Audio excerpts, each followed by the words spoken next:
Hi friends, ఈరోజు notification చూసినట్టయితే join Indian Coast గార్డ్కి సంబంధించి నోటిఫికేషన్ అనేది ఆ యొక్క సంస్థ రిలీజ్ చేయడం జరిగింది. ముఖ్యంగా దీనికి సంబంధించి పూర్తి వివరాలు అనేది పర్టికులర్గా వారు చెప్పడం జరిగింది. దానికి సంబంధించిన ఇన్ఫర్మేషన్ అనేది చూసినట్టయితే ఫస్ట్ ఆఫ్ ఆల్ మనం ఎడ్యుకేషన్ క్వాలిఫికేషన్ అనేది చూసినట్టయితే ఇందులో మనం పర్టికులర్గా చూసినట్టయితే జాబ్ యొక్క కేటగిరీ, దానికి సంబంధించిన ఎడ్యుకేషన్ క్వాలిఫికేషన్ అనేది సెపరేట్గా వారు చెప్పడం జరిగింది. దానికి సంబంధించి ఈచ్ అండ్ ఎవ్రీ డీటెయిల్స్ అనేది వారు చెప్పడం జరిగింది. ముఖ్యంగా ఇక్కడ మనం చూసినట్టయితే ఫస్ట్ ఆఫ్ ఆల్ మనం ఇక్కడ చూసినట్టయితే జనరల్ డ్యూటీకి సంబంధించి ఇంటర్మీడియట్ కంప్లీట్ చేసి ఉండాలని చెప్పడం జరిగింది. దాంతోపాటు ఇంటర్మీడియట్లోని మ్యాథ్స్ మరియు ఫిజిక్స్ కలిగి ఉన్న బ్రాంచ్లు ఏవైతే ఉంటాయో వారందరూ ఎలిజిబిలిటీ అని చెప్పడం జరిగింది. అదేవిధంగా నావిక్ డొమెస్టిక్ బ్రాంచ్ అని చెప్పడం జరిగింది. మన ఇక్కడ సెకండ్ చూసినట్టయితే డొమెస్టిక్ బ్రాంచ్కి సంబంధించి 10వ తరగతి పాస్ అయిన అభ్యర్థులు ఎలిజిబిలిటీ అని చెప్పడం జరిగింది. అదేవిధంగా థర్డ్ పాయింట్ అని చూసినట్టయితే యాంత్రిక అని చెప్పడం జరిగింది. ఈ యొక్క యాంత్రిక కేటగిరీకి సంబంధించి 10వ తరగతి పాస్ అయి ఉండాలి. అదేవిధంగా డిప్లొమాలోని ఎలక్ట్రికల్ లేదా మెకానికల్ లేదా ఎలక్ట్రానిక్స్ లేదా టెలికమ్యూనికేషన్లోని రేడియో లేదా పవర్ చేసి ఉన్న అభ్యర్థులు ఎలిజిబిలిటీ అని చెప్పడం జరిగింది. అంటే డిప్లొమాలోని ఎలక్ట్రికల్ లేదా మెకానికల్ లేదా ఎలక్ట్రానిక్స్ ఈ యొక్క బ్రాంచ్లు ఎవరైతే ఉంటారో వారందరూ ఎలిజిబిలిటీ అని చెప్పడం జరిగింది. అదేవిధంగా టెలికమ్యూనికేషన్ ఎవరైతే ఉన్నారో వీళ్ళని కూడా ఎలక్ట్రానిక్స్లో పరిధిలోకి తీసుకోవడం జరుగుతుందని వారు చెప్పడం జరిగింది. ముఖ్యంగా దీనికి సంబంధించి ఏజ్ లిమిట్ అనేది చూసినట్టయితే ముఖ్యంగా పర్టికులర్గా ఏజ్ విషయానికి రాబడికి చాలామంది ఇబ్బంది పడతారు. కానీ ఇక్కడ మనం చూసినట్టయితే అన్నీ మనకు అనుకూలంగా ఉన్నట్టుగానే ఉన్నాయి. ముఖ్యంగా మనం చూసినట్టయితే మినిమం ఏజ్ అంటే 18 సంవత్సరాలు దాటాలి, మ్యాక్సిమం ఏజ్ 22 సంవత్సరాల కంటే తక్కువ ఉండాలని వారు చెప్పడం జరిగింది. దీంతో పాటు ఇక్కడ మనం చూసినట్టయితే పర్టికులర్గా జనరల్ డ్యూటీ మరియు యాంత్రిక ఈ యొక్క కేటగిరీకి సంబంధించి పుట్టిక తేదీని చూసినట్టయితే 1 ఆగస్టు 1999 నుంచి 31 జూలై 2003 ఈ యొక్క మధ్య ఎవరైతే జన్మించి ఉంటారో వారు ఎలిజిబిలిటీ అని చెప్పడం జరిగింది. నావిక్ డొమెస్టిక్ బ్రాంచ్కి సంబంధించి వీరి యొక్క పుట్టికకు సంబంధించి 1 అక్టోబర్ 1999 నుంచి 30 సెప్టెంబర్ 2003 ఈ యొక్క మధ్య ఎవరైతే జన్మించి ఉంటారో వారు మాత్రం ఎలిజిబిలిటీ అని చెప్పడం జరిగింది. అదేవిధంగా పర్టికులర్గా మనం ఇక్కడ చూసినట్టయితే చివరిలో మనకి ఇక్కడ నోట్ అని మెన్షన్ చేయడం జరిగింది. మనందరికీ కూడా వయో పరిమితం వర్తిస్తుందని చెప్పడం జరిగింది. అంటే ఏజ్ రిలేక్షన్ అనేది వర్తిస్తుందని చెప్పడం జరిగింది. ఎస్సీ ఎస్టీ వారికి 5 సంవత్సరాలు, ఓబీసీ వారికి 3 సంవత్సరాలు వయసు సడలింపు అనేది వర్తిస్తుందని వారు చెప్పడం జరిగింది. ముఖ్యంగా మనం ఇక్కడ చూసినట్టయితే వేకెన్సీ లిస్ట్ అనేది చూసినట్టయితే అంటే కేటగిరీ వైజ్ ఆ యొక్క కేటగిరీకి సంబంధించిన పోస్టులు ఆ యొక్క పోస్టులు ఏ విధంగా డివైడ్ చేస్తారు అనేది ఇక్కడ పర్టికులర్గా చెప్పడం జరిగింది. జనరల్ డ్యూటీకి సంబంధించి మనం చూసినట్టయితే వీరికి సంబంధించి మొత్తం పోస్టులు 260 పోస్టులు అనేది తీయడం జరిగింది. ఇందులోని జనరల్ డ్యూటీ కేటగిరీ ఎవరైతే ఉన్నారో వీరికి 114 పోస్టులు అనేది తీయడం జరిగింది. Economical weaker section 33, OBC category వారికి 83, ఎస్టీ వారికి 7, ఎస్సీ వారికి 23 మొత్తం కలిపి 260 పోస్టులు అనేది తీయడం జరిగింది. అది కూడా జనరల్ డ్యూటీకి సంబంధించి. ఇందులో పర్టికులర్గా మనం అబ్జర్వ్ చేసినట్టయితే జనరల్ డ్యూటీ అనగా జనరల్ కేటగిరీ అనగా అంటే జనరల్ కేటగిరీ అంటే ఏంటి? హైయెస్ట్ మార్క్స్ ఎవరికైతే వస్తాయో ఈ యొక్క వీళ్ళు పెట్టే టెస్ట్లు ఏవైతే ఉంటాయో ఈ యొక్క టెస్ట్లో హైయెస్ట్ మార్క్స్ ఎవరికైతే వస్తాయో వీళ్ళని జనరల్ కేటగిరీలో తీసుకోవడం జరుగుతుంది. అదేవిధంగా ఒకవేళ ఈ యొక్క 114 పోస్టుల్లోని మీ యొక్క ఎలిజిబిలిటీ లేకపోతే తర్వాత మీ యొక్క రిజర్వేషన్ కేటగిరీలోని జాబ్ అనేది వచ్చే అవకాశాలు అనేది ఉంటుందని వారు చెప్పడం జరిగింది. అదేవిధంగా డొమెస్టిక్ బ్రాంచ్కి సంబంధించి మొత్తం పోస్టులు 50 పోస్టులు అనేది తీయడం జరిగింది. ఇందులోని జనరల్ కేటగిరీలోని 22, ఎకనామికల్ వీకర్ సెక్షన్ 6, ఓబీసీ కేటగిరీలోని 7, ఎస్టీలోని 4, ఎస్సీలోని 4 మొత్తం కలిపి 31 పోస్టులు అనేది తీయడం జరిగింది. అది కూడా యాంత్రిక మెకానికల్లోని. ఇప్పుడు నేను చెప్పిన ఫ్రెండ్స్ యాంత్రిక డొమెస్టిక్ బ్రాంచ్ అనేది ఒకసారి చూసినట్టయితే general category 22, economical weaker section 6, OBC category వారికి 8, ఎస్టీ వారికి 3, ఎస్సీ వారికి 11 మొత్తం 50 పోస్టులు అనేది తీయడం జరిగింది. యాంత్రిక మెకానికల్ కేటగిరీ చూసినట్టయితే జనరల్ కేటగిరీలో 13, ఎకనామికల్ వేకర్ సెక్షన్లో 3, ఓబీసీలోని 7, ఎస్టీ వారికి 4, ఎస్సీ వారికి 4, మొత్తం 31 పోస్టులు అనేది తీయడం జరిగింది. యాంత్రిక ఎలక్ట్రికల్ కేటగిరీ చూసినట్టయితే general category 4, economical weaker section 1, OBC category వారికి 1, ఎస్టీ కేటగిరీ వారికి 0, ఎస్సీ వారికి 1, మొత్తం 7 పోస్టులు అనేది తీయడం జరిగింది. ఎలక్ట్రానిక్స్ అనేది చూసినట్టయితే general category 7, economical weaker section 0, OBC వారికి 2, ఎస్టీ వారికి 0, ఎస్సీ వారికి 1, మొత్తం 10 పోస్టులు అనేది డివైడ్ చేయడం జరిగింది. మళ్ళీ ఒకసారి నేను చెప్తున్నాను ఫ్రెండ్స్, ఇక్కడ మీరు పర్టికులర్గా వినండి. జనరల్ కేటగిరీ అంటే హైయెస్ట్ మార్క్స్ ఎవరికైతే వస్తాయో వారు కండక్ట్ చేసే టెస్టులు ఏవైతే ఉంటాయో ఆ యొక్క టెస్ట్లో క్వాలిఫై హైయెస్ట్ మార్క్స్ ఎవరికైతే వస్తాయో వారందరినీ జనరల్ కేటగిరీలోని సెలెక్ట్ చేయడం జరుగుతుంది. ఒకవేళ జనరల్ కేటగిరీలో కానీ మీ యొక్క సెలక్షన్లో మీరు మిస్ అయినట్టయితే డెఫినెట్గా మీ యొక్క క్యాస్ట్ పరంగా తీసిన మార్క్స్ ఏవైతే ఉన్నాయో, అంటే క్యాస్ట్ పరంగా ఎన్ని సీట్లు అయితే తీసారో అందులో వచ్చే అవకాశం అనేది ఉంటుందని వారు చెప్పడం జరిగింది. జనరల్ కేటగిరీ అనేది ఆల్ కేటగిరీస్ అనేవారు కూడా ఎలిజిబిలిటీ అని చెప్పొచ్చు. ఎందుకంటే జనరల్ కేటగిరీలోని హెవీ పోస్ట్ అనేది పెట్టడం జరిగింది. ఎందుకంటే చాలామందికి క్యాస్ట్ పరంగా తీయడం వల్ల చాలా ఇబ్బందులు వస్తున్నాయని చెప్పి జనరల్ కేటగిరీలోని ఎక్కువ పోస్టులు అనేది పెట్టడం జరిగింది. ఈ యొక్క పోస్టులు ఏవైతే ఉన్నాయో ఎవరైతే ఎక్కువ నాలెడ్జ్ అదేవిధంగా స్కోరింగ్ ఎవరైతే ఎక్కువ చేస్తారో ఈ యొక్క టెస్టులో వారికి జనరల్ కేటగిరీలోని ఈ యొక్క పోస్ట్ అనేది రావడం జరుగుతుంది. తర్వాత ఈ యొక్క జనరల్ కేటగిరీలో కాలం మిస్ అయితే మీ యొక్క కేటగిరీ పరంగా ఎన్ని పోస్టులు అయితే ఉన్నాయో ఈ యొక్క కేటగిరీలోని మీకు పోస్టులు అనేది ఇవ్వడం జరుగుతుంది. అంటే మీ యొక్క కేటగిరీ వైజ్గా డివైడ్ చేసిన పోస్టులు ఏవైతే ఉన్నాయో అందులోని మీకు ఇవ్వడం జరుగుతుంది. అదేవిధంగా మనం ఇక్కడ పర్టికులర్గా చూసినట్టయితే ఇక్కడ ఓబీసీ కానీ ఎస్సీ ఎస్టీ కేటగిరీ ఎవరైతే ఉంటారో లేదా ఎకనామికల్ వేకర్ సెక్షన్స్ ఎవరైతే ఉంటారో వీరు తప్పనిసరిగా మీ యొక్క క్యాస్ట్ సర్టిఫికేట్ అనేది చేయించుకోవాల్సి ఉంటుంది. ముఖ్యంగా ఇందులో మనం చూసినట్టయితే ఇక్కడ కమ్యూనికేషన్కి సంబంధించి టెలికమ్యూనికేషన్కి సంబంధించి పోస్ట్ అనేది ఇక్కడ మెన్షన్ చేయలేదు. ఎందుకంటే టెలికమ్యూనికేషన్ కూడా ఎలక్ట్రానిక్స్లోకే తీసుకోవడం జరుగుతుందని వారు చెప్పడం జరిగింది. ఒకవేళ ఓబీసీ అయితే ఓబీసీ, ఎస్సీ అయితే ఎస్సీ, ఎస్టీ అయితే ఎస్టీ, ఎకనామికల్ వేకర్ సెక్షన్ అయితే వేకర్ సెక్షన్ వీరు ఎవరైతే ఉంటారో దానికి సంబంధించి సర్టిఫికేట్ అనేది మీ యొక్క మీ సేవలోనే అప్లై చేసి తీసుకోవాల్సి ఉంటుంది. ఒకవేళ ఓబీసీ అయితే ఓబీసీ సర్టిఫికేట్ అని లేదా ఎస్సీ సర్టిఫికేట్ అని లేదా ఎస్టీ సర్టిఫికేట్ అని ఈ విధంగా మీ యొక్క సర్టిఫికేట్స్ అనేవి తప్పనిసరిగా తీసుకోవాలని వారు చెప్పడం జరిగింది. అదేవిధంగా ఇప్పుడు మనం సెలక్షన్ ప్రాసెస్ అనేది చూసినట్టయితే అంటే సెలక్షన్ ప్రొసీజర్, ఈ యొక్క సెలక్షన్ ప్రొసీజర్ అనేది ఏ విధంగా ఉంటుంది దానికి సంబంధించిన ఈచ్ అండ్ ఎవ్రీ డీటెయిల్స్ అనేది వారు పర్టికులర్గా చెప్పడం జరిగింది. ఫస్ట్ ఆఫ్ ఆల్ స్టేజ్ 1లో మనం చూసినట్టయితే రైటింగ్ ఎగ్జామ్ అనేది కండక్ట్ చేయడం జరుగుతుంది. ఈ యొక్క రైటింగ్ ఎగ్జామ్ కూడా పూర్తిగా మల్టిపుల్ చాయిస్ పరంగానే ఈ యొక్క ఎగ్జామ్స్ అనేది కండక్ట్ చేయడం జరుగుతుంది. ఇందులో మనం చూసినట్టయితే పోస్ట్ నేమ్, తర్వాత రైటింగ్ టెస్ట్, తర్వాత పాసింగ్ మార్క్స్, తర్వాత రిమార్క్స్ అని చెప్పి వారు చెప్పడం జరిగింది. ఇందులో పర్టికులర్గా ఈ యొక్క post applied writing test, passing marks, remarks దీని గురించి తెలుసుకునే ముందు ఫస్ట్ ఆఫ్ ఆల్ సిలబస్ ఏంటి, ఆ యొక్క ప్రాసెస్ ఏంటి అనేది ఇప్పుడు నేను చెప్తాను. ఆ తర్వాత ఇది చూస్తే మీకు అర్థమవుతుంది. ఫస్ట్ ఆఫ్ ఆల్ ఇక్కడ మనం చూసినట్టయితే name of the examination, details of the examination, subject wise, qualification, passing marks, syllabus అని చెప్పడం జరిగింది. సెక్షన్ 1 ఏదైతే ఉందో ఈ యొక్క సెక్షన్ 1 అనేది నేను ఆల్రెడీ 3 కేటగిరీస్ అనేవి చెప్పడం జరిగింది. కేటగిరీ వైజ్గా క్వాలిఫికేషన్ అనేది చెప్పడం జరిగింది. ఈ యొక్క 3 కేటగిరీ ఏదైతే ఉన్నాయో వీరందరికీ కూడా నార్మల్గా సెక్షన్ 1 ఎగ్జామ్ అనేది అందరూ రాయాల్సిందే కాబట్టి సెక్షన్ 1 అనేది చూసినట్టయితే మ్యాక్సిమం మార్క్స్ అనేది 60 మార్కులకి ఈ యొక్క ఎగ్జామ్ అనేది కండక్ట్ చేయడం జరుగుతుంది. ఈ యొక్క 60 మార్కులకి కేవలం 45 నిమిషాలు మాత్రమే ఎగ్జామ్ అనేది కండక్ట్ చేయడం జరుగుతుంది. అంటే 45 నిమిషాల్లోని వీరు ఈ యొక్క 60 మార్కులకి సంబంధించిన ప్రశ్నలకి ఆప్షన్లు అనేవి పెట్టాల్సి ఉంటుంది. నెంబర్ ఆఫ్ ది క్వశ్చన్స్ అనేది చూసినట్టయితే కేవలం 60 క్వశ్చన్లు మాత్రమే ఇవ్వడం జరుగుతుంది. ఈచ్ క్వశ్చన్కి 1 మార్క్ చొప్పున మొత్తం ఈ యొక్క 60 క్వశ్చన్ మార్కులకి 60 మార్కులు అనేది కండక్ట్ చేయడం జరిగింది.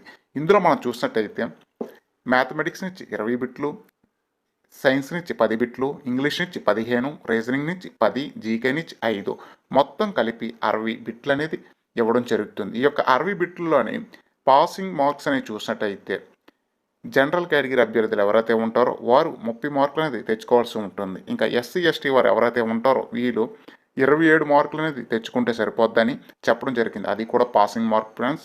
అదేవిధంగా సిలబస్ అనేది చూసినట్టయితే దీనికి సంబంధించి 10వ తరగతి సిలబస్ ఏదైతే ఉందో ఆ యొక్క సిలబస్ నుంచే మ్యాథ్స్ నుంచి కానీ, సైన్స్ నుంచి కానీ, ఇంగ్లీష్ కానీ, రీజనింగ్ కానీ పర్టికులర్గా అందులోంచే రావడం జరుగుతుంది. ఇంకా జీకే అంటారా, అది మన స్టేట్కి సంబంధించిన సెంట్రల్కి సంబంధించిన జీకే అనమాట.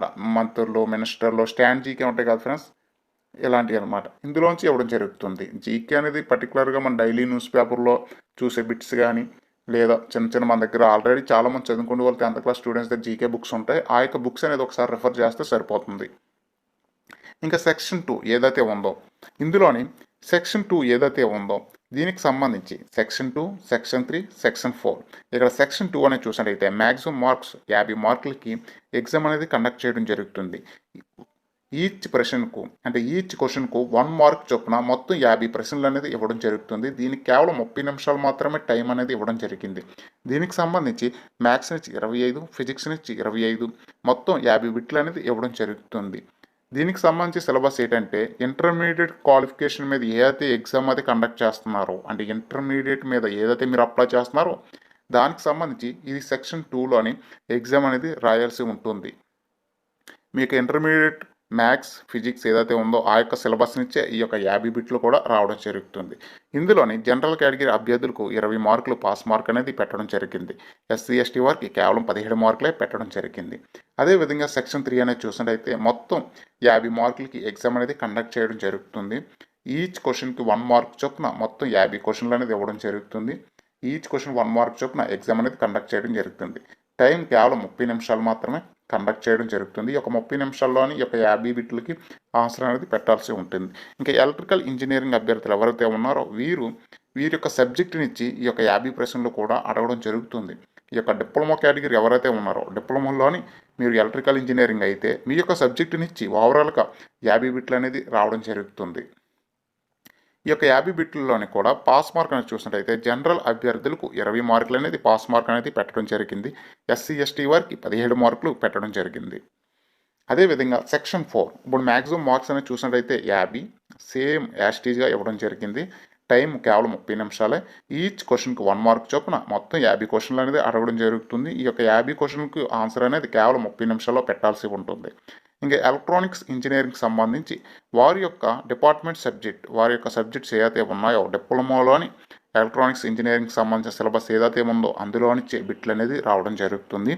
వీరి యొక్క పాస్ మార్క్స్ అనేది చూసినట్టయితే జనరల్ అభ్యర్థులు ఎవరైతే ఉన్నారో వీరికి 20 అని చెప్పడం జరిగింది. ఎస్సీ, ఎస్టీ వారికి 17 అని వారు చెప్పడం జరిగింది. అదేవిధంగా సెక్షన్ 5 ఇంకా మ్యాక్సిమం మార్క్స్ అనేది చూసినట్టయితే 50 సేమ్ యాస్టీజ్గా హాఫ్ అన్ అవర్లో ఈ యొక్క ఎగ్జామ్ అనేది కంప్లీట్ చేయాల్సి ఉంటుంది. ఈచ్ క్వశ్చన్ 1 మార్క్ చొప్పున మొత్తం 50 క్వశ్చన్లు అనేది ఇవ్వడం జరుగుతుంది. వీరికి సంబంధించి మెకానికల్ ఇంజనీరింగ్ కేటగిరీ ఎవరైతే ఉన్నారో వారి యొక్క diploma mechanical engineering subject syllabus ఏదైతే ఉందో అందులోంచి బిట్లు అనేది రావడం జరుగుతుంది. వీరి యొక్క పాస్ మార్క్స్ అనేది చూసినట్టయితే జనరల్ కేటగిరీ అభ్యర్థులకు 20, ఎస్సీ, ఎస్టీ వారికి 17 పాస్ మార్క్ అనేది తప్పనిసరిగా రావాలి. అంటే ఈ యొక్క 50 మార్కులకి 20 మార్కులు రావాలని చెప్పడం జరిగింది. అది కూడా జనరల్ అభ్యర్థులకి. ఎస్సీ, ఎస్టీ వారికి 17 మార్కులు వస్తే సరిపోద్దని చెప్పడం జరిగింది. ఇప్పుడు దీనికి సంబంధించి సెలక్షన్ ప్రాసెస్ అనేది చూద్దాం. ఇప్పుడు నేను సిలబస్ చెప్పాను కదా ఫ్రెండ్స్, అదేవిధంగా స్టేజ్ 1 రైటింగ్ ఎగ్జామ్ యొక్క ప్రాసెస్ అనేది చూసినట్టయితే నావిక్లోని డొమెస్టిక్ బ్రాంచ్కి సంబంధించి అంటే 10వ తరగతి అర్హత మీద ఏదైతే అప్లై చేస్తున్నారో దానికి సంబంధించి కేవలం ఎగ్జామ్ ఒకటి మాత్రమే కండక్ట్ చేయడం జరుగుతుంది. దాని యొక్క పాస్ మార్క్స్ అనేది చూసినట్టయితే వారి యొక్క సిలబస్ మీ యొక్క 10th క్లాస్ స్టాండర్డ్ బుక్స్ ఏదైతే ఉన్నాయో ఫిజిక్స్, కెమిస్ట్రీ, మ్యాథ్స్ ఏదైతే ఉన్నాయో వీటి నుంచే బిట్స్ అనేది రావడం జరుగుతుంది. దానికి సంబంధించి పాస్ మార్క్స్ అనేది చూసినట్టయితే జనరల్ కేటగిరీ వారికి 30, ఎస్సీ, ఎస్టీ వారికి 27 ఈ యొక్క ఎగ్జామ్ అనేది కండక్ట్ చేయడం జరుగుతుంది. తర్వాత నావిక్ జనరల్ డ్యూటీ చూసినట్టయితే సెక్షన్ 1 పేపర్ అనేది అందరూ రాయాల్సిందే. తర్వాత సెక్షన్ 2 అంటే మీ యొక్క డిపార్ట్మెంట్ ఇప్పుడు ఇంటర్ మీద ఎవరైతే ఈ యొక్క జనరల్ డ్యూటీకి ఎవరైతే అప్లై చేస్తారో ఇంటర్ క్వాలిఫికేషన్ మీద ఇంటర్కి సంబంధించిన సిలబస్ మీద సెక్షన్ 2లో పేపర్ అనేది ఇవ్వడం జరుగుతుంది. సెక్షన్ 1 అనేది ఈచ్ అండ్ ఎవ్రీ ప్రతి ఒక్కరు కూడా రాయాలి. ఇంకా సెక్షన్ 2 అనేది వచ్చేసరికి చూసినట్టయితే మీ యొక్క బ్రాంచ్ మీరు ఏదైతే చదువుతున్నారో దాని మీద పేపర్ 2 అనేది రాయాల్సి ఉంటుంది. దానికి సంబంధించి పాస్ మార్క్ జనరల్ వారికి 50, ఎస్సీ, ఎస్టీ వారికి 44 అంటే ఓవరాల్గా 1, 2 కలిపి మొత్తం 50 మార్కులు అనేది రావాలి. జనరల్ వారికి, ఎస్సీ, ఎస్టీ వారికి 44 రావాలని చెప్పడం జరిగింది. యాంత్రిక ఎలక్ట్రికల్ కేటగిరీ చూసినట్టయితే వీరు సెక్షన్ 1 అదేవిధంగా వీరి యొక్క సబ్జెక్ట్ యొక్క బ్రాంచ్ మీద పెట్టే ఎగ్జాము ఈ రెండూ కలిపి జనరల్ వారికి 50 మార్కులు, ఎస్సీ ఎస్టీ వారికి 44 మార్కులు వస్తే ఎగ్జామ్ క్వాలిఫై అయినట్లుగా వారు చెప్పడం జరిగింది. అదేవిధంగా ఎలక్ట్రానిక్స్ వారు చూసినట్టయితే సెక్షన్ 1 పేపరు అదేవిధంగా వీళ్ళ యొక్క బ్రాంచ్ పేపరు మొత్తం కలిపి 50 మార్కులు అనేది జనరల్ కేటగిరీ వారికి, ఎస్సీ ఎస్టీ వారికి 44 మార్కులు పాస్ మార్క్ కింద వారు పెట్టడం జరిగింది. అదేవిధంగా యాంత్రిక మెకానికల్ కేటగిరీ చూసినట్టయితే సెక్షన్ 1 పేపరు అదేవిధంగా వీరి యొక్క బ్రాంచ్ సంబంధించి బ్రాంచ్ పేపరు రెండు కలిపి 50 మార్కులు అంటే టోటల్ 50 మార్కులు అనేది జనరల్ కేటగిరీ వారికి పాస్ మార్క్ కింద వారు పెట్టడం జరిగింది. ఎస్సీ ఎస్టీ వారికి 44 మార్కులు వస్తే సరిపోద్దని చెప్పడం జరిగింది. స్టేజ్ 1 రైటింగ్ ఎగ్జామ్ కంప్లీట్ అయిన తర్వాత ఇప్పుడు స్టేజ్ 2 అనేది ఫిజికల్ టెస్ట్స్ అనేవి కండక్ట్ చేయడం జరుగుతుంది. ఫిజికల్ ఫిట్నెస్ టైంలోని candidate undergoing will do so at their own risk అని చెప్పడం జరిగింది. తప్పనిసరిగా పూర్తిగా వారి యొక్క ఆధీనంలోనే ఉంటుందని, ఎటువంటి ప్రాబ్లమ్స్ వచ్చినా సరే వారికి ఎటువంటి సంబంధం ఉండదు. ఎందుకంటే వాళ్ళు కూడా అంత పర్టికులర్గా టాప్ లెవెల్లోని ఫిజికల్ ఫిట్నెస్ టెస్ట్ అనేవి కూడా వారు చేయరు, చాలా సింపుల్గా చేయడం జరుగుతుంది. ముఖ్యంగా ఇక్కడ మనం చూసేటైతే షూ, టీషర్ట్, షార్ట్స్ వీటికి సంబంధించి ప్రతిదీ కూడా మీరే తెచ్చుకోవాలని వారు చెప్పడం జరిగింది.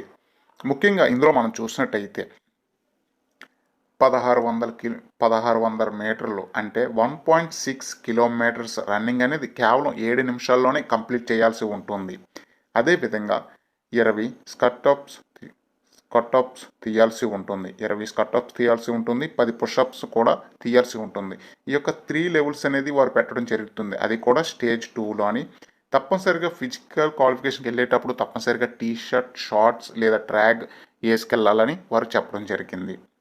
అదేవిధంగా స్టేజ్ 2లోని ఫిజికల్ టెస్టులు కంప్లీట్ అయిన తర్వాత డాక్యుమెంట్ వెరిఫికేషన్ అనేది ఉంటుంది. ఈ యొక్క డాక్యుమెంట్ వెరిఫికేషన్ అనేది తప్పనిసరిగా చూసినట్టయితే మీ యొక్క date of birth, present name, percentage of marks, validity of documents, caste certificate ప్రతిదీ కూడా each and every original certificates అనేవి పట్టుకెళ్లాల్సి ఉంటుంది. మీరు 10th మీద అప్లై చేస్తే మీ యొక్క 10th సర్టిఫికేట్లు పట్టుకెళ్తే సరిపోతుంది. ఒకవేళ ఇంటర్మీడియట్ అప్లై చేసినట్టయితే 10th ప్లస్ ఇంటర్ రెండు కూడా పట్టుకెళ్లాల్సి ఉంటుంది. ఒకవేళ డిప్లొమా మీద కానీ అప్లై చేసినట్టయితే డిప్లొమా ప్లస్ 10th రిలేటెడ్ అంటే 10th ప్లస్ డిప్లొమా సంబంధించిన ఒరిజినల్ సర్టిఫికేట్స్ అనేది పట్టుకెళ్లాల్సి ఉంటుంది. అదేవిధంగా క్యాస్ట్ సర్టిఫికేట్ అనేది తప్పనిసరిగా ఫోటో ఐడెంటిటీ కార్డ్ అంటే మీ యొక్క ఫోటో ఐడెంటిటీ కార్డ్ అంటే మీ యొక్క ఆధార్ కార్డ్ లేదా మీ యొక్క కాలేజ్ ఐడి ఏది ఉంటే అది పట్టుకెళ్లాల్సి ఉంటుందని చెప్పడం జరిగింది. పర్టికులర్గా మనం చూసినట్టయితే ఆధార్ కార్డ్ పట్టుకెళ్ళడమే బెటర్ అని చెప్పవచ్చు. ఎందుకంటే అది మనకి ఉన్న ఏకైక ఐడెంటిటీ అదే కాబట్టి పర్టికులర్గా చూసినట్టయితే తప్పనిసరిగా ఒరిజినల్ డాక్యుమెంట్స్తో పాటు ఒక సెట్ కాపీ జెరాక్స్ కూడా పట్టుకెళ్లాల్సి ఉంటుందని చెప్పడం జరిగింది. దాంతోపాటు మీ యొక్క పాస్పోర్ట్ సైజ్ ఫొటోస్ కూడా పట్టుకెళ్లాలని వారు పర్టికులర్గా మెన్షన్ చేయడం జరిగింది. స్టేజ్ 2 కంప్లీట్ అయిన తర్వాత స్టేజ్ 3 అంటే స్టేజ్ 3 అని చూసినట్టయితే పర్టికులర్గా మనం చూసినట్టయితే ఫైనల్లీ మీ యొక్క సర్టిఫికేట్ వెరిఫికేషన్ తర్వాత మీకు మెడికల్ టెస్ట్లు అనేది చేయడం జరుగుతుంది.